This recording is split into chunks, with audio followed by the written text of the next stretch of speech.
ప్రభుత్వం fee reimbursement చెల్లించకపోవడంతో విద్యార్థుల నుండి ముక్కుపిండి మరీ ఫీజులు వసూలు చేస్తున్నారు కాలేజ్ యాజమాన్యాలు. ఫైనల్ ఇయర్ పరీక్షలు రాయాలన్నా, ప్రాజెక్టులు సబ్మిట్ చేయాలన్నా, సర్టిఫికేట్స్ కావాలన్నా బకాయిలు చెల్లించాల్సిందేనని చెబుతున్నాయి. ఫీజు రియంబర్స్మెంట్ను చంద్రబాబు సర్కార్ అటకెక్కించడంతో రాష్ట్ర వ్యాప్తంగా ఇంజనీరింగ్, డిగ్రీ కళాశాలల్లో చదువుతున్న విద్యార్థులపై కాలేజీ యాజమాన్యాలు ఒత్తిడి తీసుకొస్తున్నాయి. కూటమి పాలనలో చరిత్రలో ఎన్నడూ లేని విధంగా విద్యారంగం దిగజారిపోయింది. బకాయిలు ఇవ్వాల్సింది పోయి యూనివర్సిటీల ఫండ్ను కాజేస్తుంది కూటమి సర్కార్. విద్యారంగాన్ని భ్రష్టు పట్టించిన చంద్రబాబు సర్కారు ఉన్నత విద్యను మిథ్యగా మార్చేసింది. కొండలా పేరుకుపోయిన ఫీజు రియంబర్స్మెంట్ బకాయిలతో విద్యా నాణ్యత పూర్తిగా దిగజారింది. పిల్లల చదువులు ఆగిపోతుండగా కాలేజీలు దివాళా తీసే దుస్థితి దాపురించింది. ప్రభుత్వంపై నమ్మకం కోల్పోయిన యాజమాన్యాలు ఫీజుల కోసం ఒత్తిడి చేస్తుండటంతో పేద కుటుంబాలు ఆర్థిక భారంతో చితికిపోతున్నాయి. చంద్రబాబు ప్రభుత్వం అధికారంలోకి వచ్చాక విద్యా వ్యవస్థలో అనిశ్చితి నెలకొంది. ఇటు ప్రభుత్వం ఫీజులు చెల్లించడం లేదు, అటు కళాశాలలు పరీక్షలు రాయనివ్వడం లేదు. ఒకవేళ ఎలాగోలా పరీక్షలు రాసినా సర్టిఫికెట్లు విడుదల చెయ్యట్లేదు. దీంతో విద్యార్థుల చదువులు చెదిరిపోతున్నాయి. దీనంతటికీ కారణం చంద్రబాబు ప్రభుత్వ చరిత్రలో ఎన్నడూ లేనంతగా ఫీజు బకాయిలు పెట్టడమే. రాష్ట్రంలో గత 2 ఏళ్లుగా ఫీజు రియంబర్స్మెంట్, వసతి దీవెన బకాయిలు భారీగా పేరుకుపోయాయి. ఒక్కో త్రైమాసికానికి 700 కోట్ల చొప్పున మొత్తంగా 9 త్రైమాసికాలకు 6,300 కోట్ల రూపాయల ఫీజు బకాయిలతో పాటు 2 ఏళ్లుగా వసతి దీవెన బకాయిలు 2,200 కోట్లు కలిపి మొత్తంగా 8,500 కోట్లు చెల్లించాల్సి ఉంటే ప్రభుత్వం అరకొరగా విదిలిస్తోంది. ఫీజులు, వసతి దీవెన కింద చంద్రబాబు సర్కారు ఇప్పటికే 6,100 కోట్ల బకాయిలు పెట్టింది. ఇక దీనికి అదనంగా ప్రస్తుత విద్యా సంవత్సరంలో చివరి క్వార్టర్ కింద 700 కోట్లు చెల్లించాల్సి ఉంది. అంతేకాదు రానున్న విద్యా సంవత్సరంలో పిల్లల ఫీజులు, వసతి దీవెన కోసం 3,900 కోట్లు అవసరం.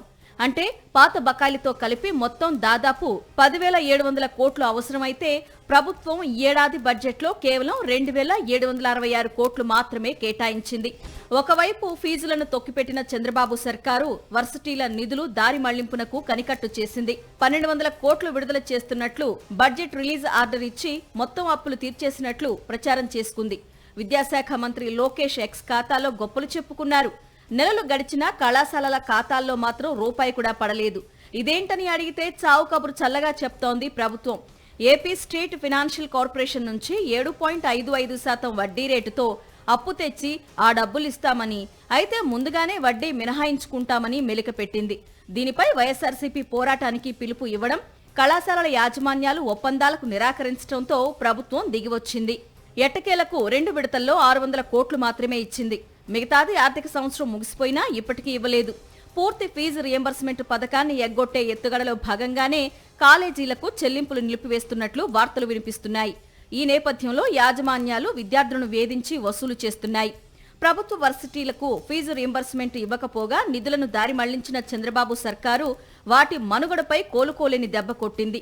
ఉన్నత విద్యా మండలితో పాటు వర్సిటీల నుంచి ఏకంగా 1,200 కోట్ల వరకు నిధులు పక్కదారి పట్టించింది. తాజాగా మరో 300 కోట్లు కూడా లాగేసుకుంది. మొత్తం 1,500 కోట్లను వర్సిటీల నుంచి ప్రభుత్వం తన సొంత అవసరాల నిమిత్తం లాగేసుకుంది. వైఎస్ఆర్సీపీ హయాంలో కరోనా విలయ తాండవం చేసిన 5 ఏళ్లు ఫీజుల పథకాన్ని సజావుగా కొనసాగించారు. అత్యంత పారదర్శకంగా తల్లుల ఖాతాల్లో ఫీజుల డబ్బులు జమ చేశారు. విద్యార్థుల శ్రేయస్సును కాంక్షిస్తూ గత ప్రభుత్వం వసతి దీవెన పథకాన్ని ప్రవేశపెట్టింది. హాస్టల్ మెయింటెనెన్స్ కింద ఐటీఐ విద్యార్థులకు 10,000, పాలిటెక్నిక్ విద్యార్థులకు 15,000, డిగ్రీ, ఇంజనీరింగ్, మెడిసిన్ తదితర కోర్సులు అభ్యసించే వారికి 20,000 చొప్పున ఆర్థిక సాయాన్ని క్రమం తప్పకుండా జమ చేసింది. వైఎస్ఆర్సీపీ పాలనలో ఉన్నత విద్యపై ఏకంగా 18,663.44 కోట్లు ఖర్చు చేసింది. గతంలో చంద్రబాబు బకాయి పెట్టిన 1,778 కోట్లను కూడా చెల్లించి చిత్తశుద్ధిని చాటుకుంది. కూటమి ప్రభుత్వం వచ్చాక ఫీజులను పెండింగ్లో పెట్టడంతో పాటు ప్రైవేటు కళాశాలల్లో పీజీ చేసే విద్యార్థులకు ఫీజు రియంబర్స్మెంట్ అమలు చేస్తామన్న హామీని చంద్రబాబు గాలికి వదిలేశారు. కాలేజీ యాజమాన్యాలు ఫీజులు కట్టాల్సిందే అని విద్యార్థుల మీద ఒత్తిడి తీసుకురావటం ప్రభుత్వం చేతగానితనానికి నిదర్శనంగా విద్యారంగవేత్తలు అభిప్రాయపడుతున్నారు.